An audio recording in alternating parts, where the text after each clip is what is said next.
What's good, everyone? It's Al from Exiles again, and we're going to give you an update to the TENYI deck profile we did about, well, before the world died.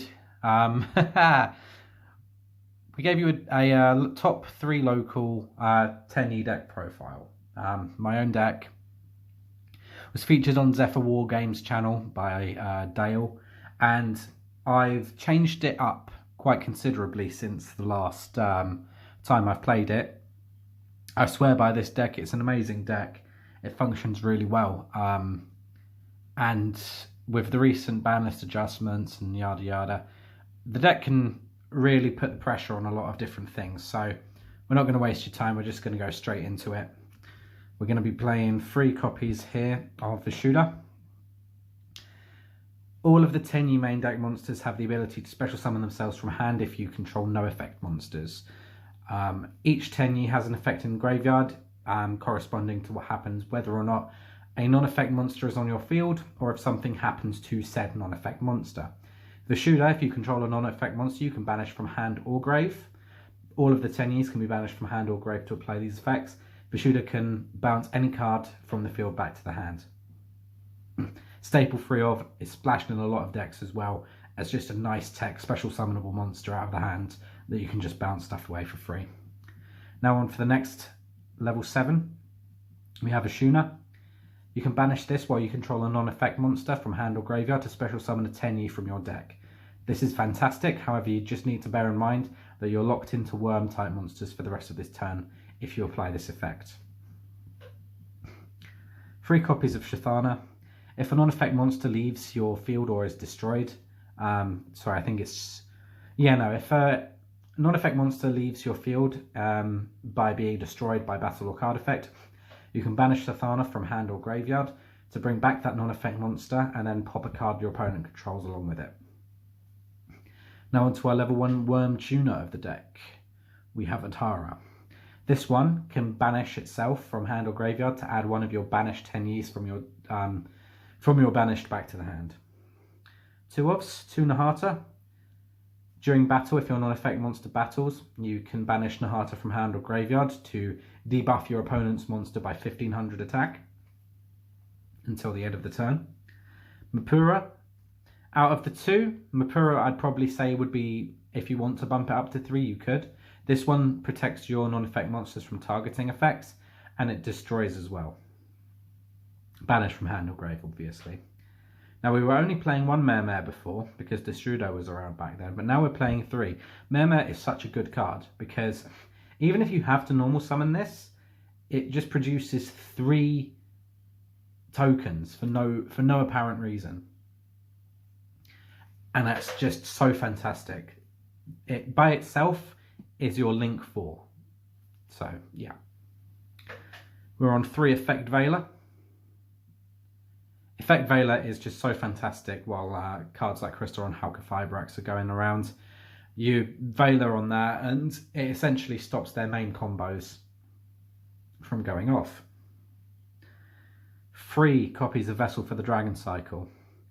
Normally, it's just a Foolish Burial for any worm type monster. However, if you control a non-effect monster, you can add a TENYI monster with a different name from the monster you sent to your hand. So it's both a dump and a search at the same time, which is pretty bloody good.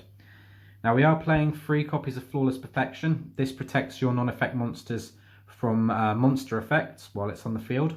If your opponent special summons monsters while you control a non-effect monster, you get to draw 2 cards as well. We're playing 3 of this because you really want to see it as much as possible. And when we get the new support, the new cycle of Celestial Illusions in Rise of the Duelist, then we'll probably only need to play 1 or 2 of these.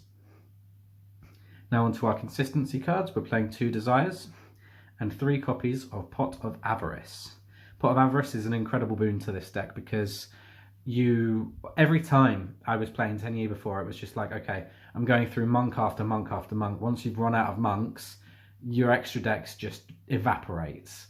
Now with Pot of Avarice legal again, you can replenish your extra deck with ease and get extra consistency off of it as well. So Avarice is essentially like a pseudo Pot of Greed in this deck, which is really nice. I've got a bit of my posh British came out there. Ugh. Triple Called by the Grave. You really don't want your shaman to get veilered. That really fucking sucks. So protect your searching, basically. 1 Foolish. Your Tenyis love to be in the graveyard. And 3 copies of Fists. Now this is a very important card. It's not once per turn for a counter trap as well. You can special summon any non-effect monster from your extra deck if this card is destroyed by your opponent's card effects. And it's pretty much an Omni Negate while you control a non-effect monster on the field. And it will be searchable come Rise of the Duelist with the Vessel, so with the new Dragon Cycle card. So yeah, once that's out, maybe you can bump this down to 2, but it's a stable card, and I swear by this as well. It's a fantastic card to see. Now the extra deck, I'm going to be showing you a bare minimum of this extra deck. It's going to be 10 cards, and this is going to be the bare minimum of what you have to be playing in this deck. And the other 5 can be whatever the fuck you want, basically. So, quickly, we're going through 3 Monk, your staple ladder, just link up and climb up. 2 Shaman. This one can bring any worm back from your graveyard at the cost of discarding. So, you can bring your Mare back. It also might be a nice idea to tack a card like Generator Boss Nidhogg in this deck, because Shaman can bring that back as well. Pretty fantastic. Not only that, but Shaman can also bestow the effect of, if your non-effect monster attacks or battles an opponent's monster, Shaman can pop a card on the field. And then if you pop the monster that the non-effect monster is battling, you get your replay, and then you can potentially attack directly with that, which is really bloody nice. 2 copies of Berserker. He's your big beater, non-effect monster. He's what you go into if you've got a big pile of Tenyis in hand or graveyard to just rely on. 1 Draco Masters. This one can be a real pain in the arse if your opponent has to be destroying your stuff by battle, because it can't be killed by an effect monster. And if you control no other effect monsters, you can destroy effect monsters your opponent controls up to the number of non-effect monsters you control and or in your graveyard.